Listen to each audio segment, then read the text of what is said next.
না, এটা বিভিন্ন ডিপার্টমেন্টের অফিসার্স এখানে এনুমারেটর হিসেবে অ্যাপয়েন্টেড হয়েছে বা সুপারভাইজার হিসেবে অ্যাপয়েন্টেড হয়েছে।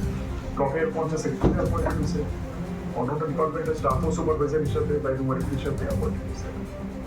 যারা অনলাইনে ফিল আপ করছে এবং যারা অনলাইনে ফিল আপ করছে না, তারা দুইটার মধ্যে পার্থক্য কি এবং তারা কি করণীয়?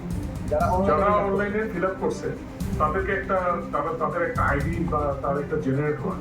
এখন এনুমারেটর যখন যায় তাদের বাড়িতে যখন যাইবো তখন সেইটা শেয়ার করলে এনুমারেটর আবার অনলাইনে এটা চেক করবো যে সব ইনফরমেশন যেটা ডাইরেক্টলি যে দিছে ঠিকঠাক আছে কিনা সেটা সে চেক করবে। তাহলে যে ইয়েটা আইডিটা শেয়ার করার পরে সে চেক করবে।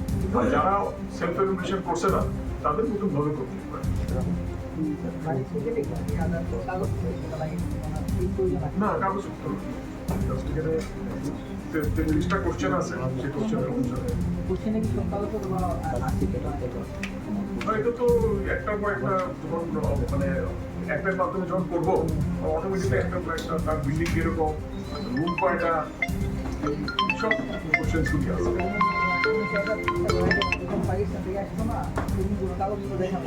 না,